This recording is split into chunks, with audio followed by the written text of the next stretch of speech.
God. And you're God too.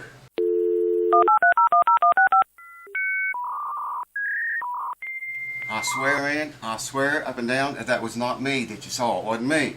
That damn Earl went and bought a costume somewhere that looks like me.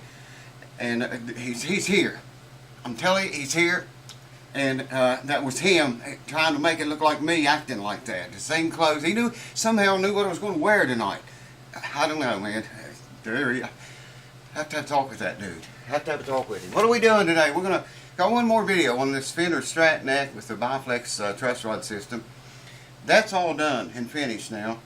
And the owner asked me to look at the frets on this guitar. He said he couldn't remember what frets it was, but there were some frets that was just funky about it. So I took a rocker and checked them all, and there's 4 frets bad on it. I wrote them down because I can't remember too good. You all know about that, right?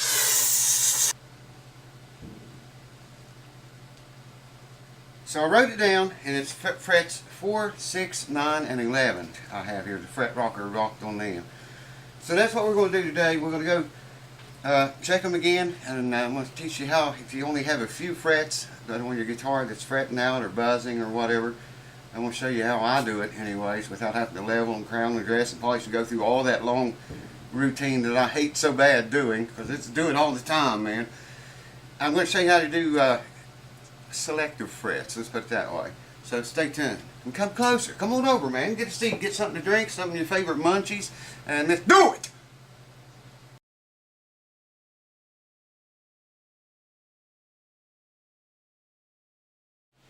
When you have certain frets like that on a guitar, like say in this case we've got 4, 6, 9, 11. That's 11. Anyways, you want to go along each one of those frets before you ever file or anything from them. Always check along the binding, the ends of the fret wires, the frets. Because sometimes a fret can just pop up out of the slot, you know, and it'll act like a high fret. Say number 4 here. Let's say it was popped up out of the slot right there. And when you note it, it goes down. But when you note the one before it, and it's popped up out of the slot, it could rattle or buzz on that fret. A lot of people think it's this fret and they file the wrong one.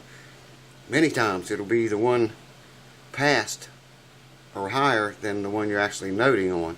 Not the fret you're noting on. The one you're noting on is perfectly fine, man. If I can talk, I'm going to tell you all about it. But that's what I'm going to do. That's what I'm doing right now. I'm looking at number 4 fret, both sides of it, make sure it's not popped up or moving. 5, 6, what was it? 6, yeah. Check it. And it looks good. 7, 8, 9. That is the 9th fret. And it seems to be seated good. And 10, 11. Those are just high frets. Alright, now I've already done this. Still got the wrench laying out right here. You want to also make sure your neck, whether you have strings on the guitar or not, make sure the neck is perfectly straight as you can get it. Very important, guys. Even though we're going to be working on singled out frets and not level and crown and dressing them, you still want to have a straight neck. Whether your strings on it or not, or loosen the strings and get it as straight as you can possibly get it. I'm going to use clamps here and clamp this neck down to the bench, and I'll bring you back after that. And we'll get into some detail. Hold on. Now I've got the fretboard, the neck clamped down to the bench. These are not very tight. They've got rubber jaws on them, so it's not going to hurt it. Wow, sounds like a battle outside. Fireworks City. Idiots up the street think it's the 4th of July all the time. The way I do this, no more than these frets are off. I use a crown file to take them down with.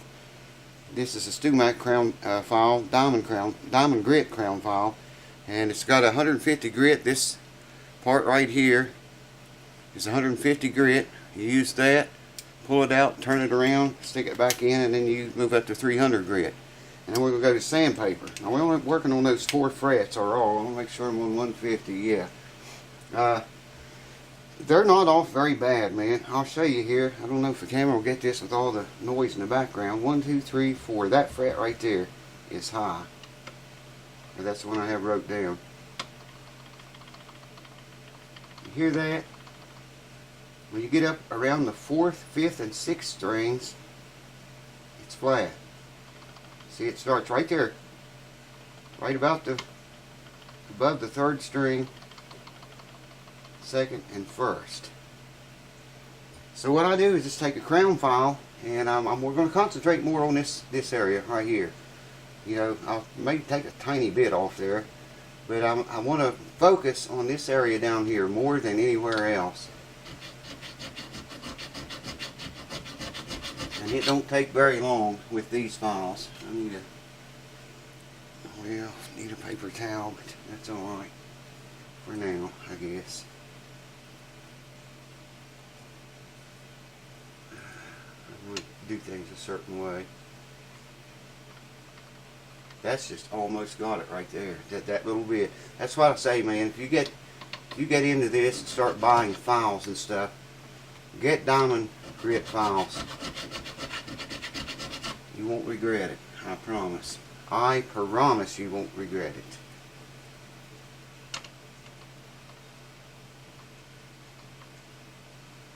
Now we can go just a little bit more on the end of the fret. 2, 3, 4. Like I say, we'll have to go over this with sandpaper, and then we're going to polish all of the frets so they'll all look the same. You don't want these 4 to be shiny like new frets and the rest of them dull. It's still got a tiny bit. You don't want to go too much. You know, you can't put it back if you go too much. So just go a little bit at a time. Take your time. Keep going until you're rid of the rocking. There we are. Maybe a tiny, tiny bit. About where the 2nd string lives. Or will live, rather. These files are super fast, man. Super, super, super fast. That did it. There was never any rocking up here. It was only down there. Alright, what was the next one? 4, 5, 6, I think. Let me look at my paper. Yeah. Yeah. 6 string. 1, 2, 3, 4. That's the one we did. 5, 6. We're going to rock on the fret before 6 and after it.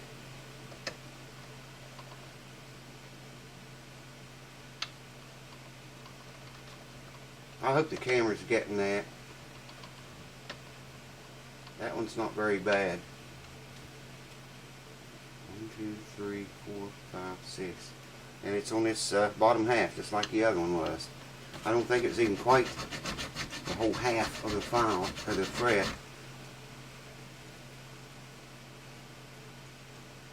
Well, man. That's it. Done, baby. We're a long ways from done, but that's a start. Where's the paper at? 4, 6, 9, 7, 8, 9. Okay, right here. I noted there would be the 10th fret, 11, 12. Yeah, this fret right here. I'm going to rock on the one before it and the one after it. I think I'd still use that same side. Yeah, hear that? Right where the 1st string lives, or will live.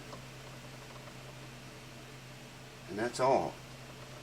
Maybe where the 2nd one is, 1st and 2nd strings. I hope you're hearing that. I hope you can hear it. Alright, here's what we got. This is 8. I just cut little strips out as I need them. 800 grit, 1000 grit, 1200 grit, 1500 grit, and 2000 grit. And I got all these little fretboard protectors. One of you guys sent me a pack of brand new ones. Thank you for that. This is not them. These are the old ones that I've used for 30 years, probably that long. And I've already picked out the one that fits. Well, that just barely does fit, but it does fit. And we're going to start with this 800 grit. I'm not going to put you through all this. It's very slow and boring. I cut my strips of sandpaper no wider than the fretboard protectors are. That way you don't have to worry about sliding off of the, or making contact with the fretboard itself. This fretboard has finish on it, so we won't even need to linseed it. I'm just going to go over each fret that we did, the frets we worked on.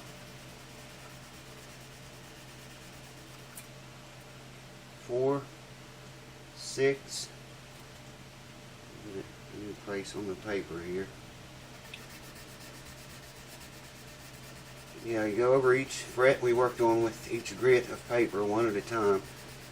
The next time, this is 800, next time I'll go over these same frets again with 1000 grit.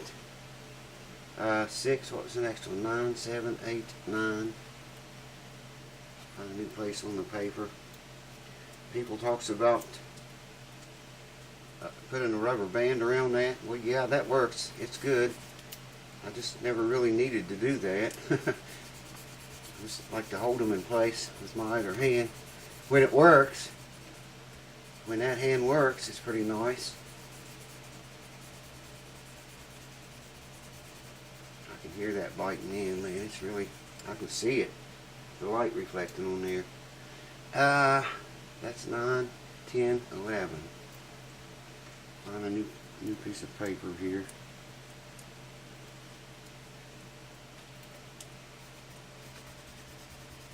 Clamp is just almost in the way. I can take that off there when we polish and final polish of all the frets. But you get the idea here, I think, now.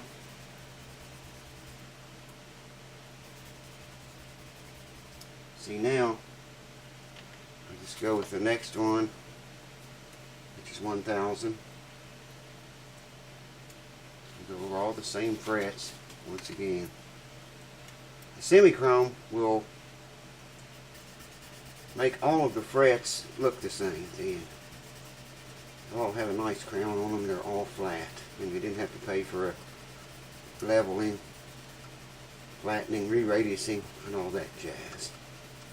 We didn't take enough off of these frets to mess with the radius. 4, 5, 6. So we didn't even have to worry about that. But you get the idea, right? You can imagine doing all the frets and have to go through them, each fret, every single one, with each grit of sandpaper. You can probably only imagine how long that takes and why I'm so tired of it, man. I don't always do it on camera. I mean, I do a lot of it off camera. And I got to do that Les Paul. Yeah, I got the frets leveled on it, by the way. I haven't put the radius back in them yet, but I've been trying to work on it off camera whenever I had time. 9. So there's 12, 11, 10, 9. 5, 6, 7, 8, 9. Yeah, we're good. Well, like I say, all the guitars I work on off camera, you know, you kind of get burned out, man, doing this right here. I do a lot of this. I do a lot of everything. I just reset the neck on a Gibson J200 guitar. Just finished that job up today, earlier today.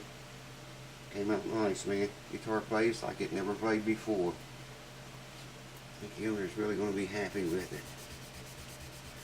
But I couldn't show it to you. Wasn't commissioned to show that one. Some people don't want their guitars, don't want people to know they own certain guitars. I guess, I don't know why they would not want me to show them on YouTube. But it happens a lot more than you might think. So there you go. We'll go to 1200 grit now. Just do the same thing on the ones that we worked on, and then, like I say, I'll bring you back when we get ready to polish them all down with the semi-chrome. We'll run through a little bit of literature about that. So I'll see you then. Stay tuned. We're doing the frets on the air guitar here, only you can see the neck.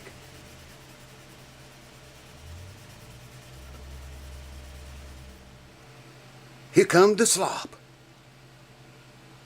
Alright, you went through all the sandpaper grits. You got the Miracle Salve out. I haven't applied it yet. I want to check her work one more time. That was 4. Fret number 4. That was me.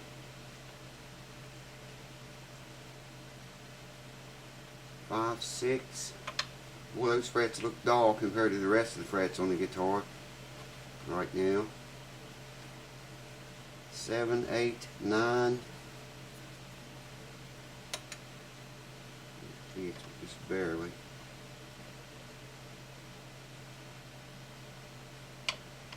That's me, that's me. All that was me. 9, 10, and 11. Check them before we polish them. I don't even know if the camera's picking this up or not. Well, there's nothing to pick up there now. They're flat. So, I say we put a little miracle salve to work. I don't know if you can see how well you're going to be able to see. Maybe I can bring you down in a little bit closer. Like so. Might help a little bit. Hopefully that clamp there is not messing with the focus of the camera. That's what I'm trying to say, man. That's what I'm trying to get out. It won't hurt if you get this on your fretboard. This has got a finish over the fretboard. Let's go with the first 5 frets. In fact, sometimes I put it intentionally on the fretboard. I mean, you know, like so. And it cleans it good. Check that out, man. That was just the first one. I'm going to continue to use that because it's got miracle salve on it and it'll continue to do good. Probably go over this twice, maybe 2. I'm going to go ahead and do the fretboard a little bit. Well, I don't know. Not with that dirty rag. I'm not. That dirty part of the rag. Kind of roll your finger around on the side of the fret if you can see what I'm doing there. Both when you apply it and remove it. Wow, that fret looks good. The one we worked on. Check that out, man. Let me show you something. Let me show you here. Okay? Here's a clean spot on the right. Well, relatively clean. Everything you're going to see here is, I swept the board off too. Got rid of the shavings and dust. Look at this. That's just from that one fret. And now we want to go back over them all again with a clean part of the rag and the fretboard. You get a little bit even doing that. Not nearly as much though. This will make that fretboard shine, man, too. It'll help it.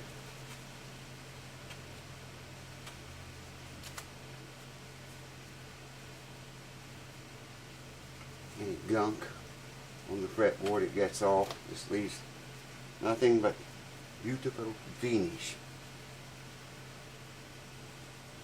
And that's all we want. This is too nice of a neck to trash, man, just because of those truss rod issues it had. Okay, can you still see right here? Just barely. So I'm going to raise you up a little bit. There you go. Need more miracle salve. Boy, I use a lot of this stuff, man. I go through a lot of miracle salve. I'm going to leave these clamps on when I get down there. You can't even see that second clamp, but I'm just going to polish around it, and then I'll come back and take it off and get those frets. It's covering up 2 frets, maybe 3. In fact, I might have enough salve here to get right down to the 12th fret. Yeah, we do have, for sure. So we do it! Here's what the headstock truss rod repair came out. I might drop a little more glue in that yet. I don't know, but check that fretboard out. Wow, look what it shined, man, on those frets and the fretboard. Not just the frets, but the fretboard as well. Holy cow. That really looks nice. And now, all the frets look the same again, except they look brand new instead of... see what I mean? That's just too nice of a neck to throw away. Anyways, that's the way to go about it. If you have, you know, just a few frets that need worked on, and you know, you don't want to level them and crown them and dress them and go through the re-radiusing and all that crap, you can do individual frets. Single them out and do the ones that need it. So I hope this helps some of you that have a fret buzz. Any other kind of buzz is okay. Fret buzz, we do not put up with here at the house that never sleeps. Cheers. Thanks for watching.